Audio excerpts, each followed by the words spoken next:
सोलापूर जिल्ह्यामध्ये झालेल्या मुसळधार पावसामुळे सीना नदीला पूर आलेला आहे आणि पाण्याचा प्रवाह वाढला। त्यामुळे सोलापूर विजापूर राष्ट्रीय महामार्गावरील वाहतूक सध्या बंद आहे। दक्षिण सोलापूर तालुक्यामधील हत्तूर येथील सीना नदीच्या पुलावर दोन्ही बाजूने वाहतूक बंद करण्यात आली आहे।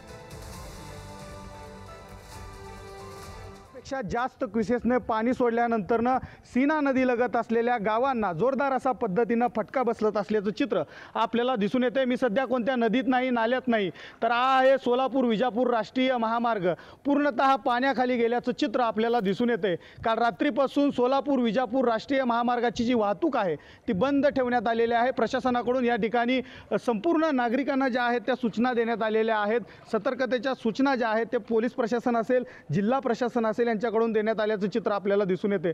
संपूर्ण महामार्ग जो आहे तो पाण्याखाली गेल्याचं चित्र एकंदरीत आपल्याला दिसून येते। संपूर्ण ज्या महामार्ग आहे त्या महामार्गालगत असलेली जी शेती आहे ती देखील पाण्याखाली गेल्याचं चित्र ते संपूर्ण जलमय परिस्थिती या ठिकाणी या दृश्याच्या माध्यमातून आपण पाहू शकतोय। सोलापूर विजापूर राष्ट्रीय महामार्ग काल रात्रीपासून बंद ठेवण्यात आलेला आहे, त्यामुळे संपूर्ण वाहतूक जी आहे ती खोळंबल्याचं चित्र एकंदरीत आपल्याला दिसून येते। काल रात्रीपासून सोलापूरहून विजापूरकडे जाणारी जी वाहतूक आहे ती या ठिकाणी हत्तूर या ठिकाणी बंद ठेवण्यात आल्याचं चित्र दिसते। वडकबाळ या ठिकाणी जी विजापूरहून सोलापूरकडे येणारी वाहतूक आहे ती वळवण्यात आल्याचं चित्र देखील आपल्याला दिसून येते। त्यामुळे एकंदरीत आपण जर पाहायला गेलं तर सीना नदीमध्ये सोडलेल्या पाण्यामुळे सीना नदी लगत असलेली जी गावं आहेत, तिरे असेल, शिवणी असेल, त्याचबरोबर वडकबाळ असेल, मंद्रूप असेल, या सर्व गावांना जो आहे तो याचा फटका बसत असल्याचं चित्र आपल्याला दिसून येते। त्यामुळे आज मुख्यमंत्री देवेंद्र फडणवीस असतील, उपमुख्यमंत्री अजित पवार असतील, हे सोलापूर दौऱ्यावरती आहेत। अतिवृष्टी झालेल्या ठिकाणी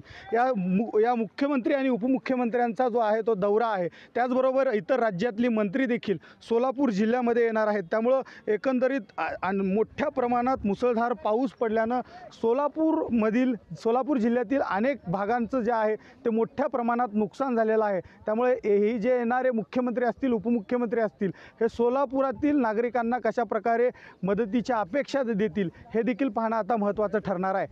अनिकेत गायकवाड, पुढारी न्यूज, हत्तूर, दक्षिण सोलापूर।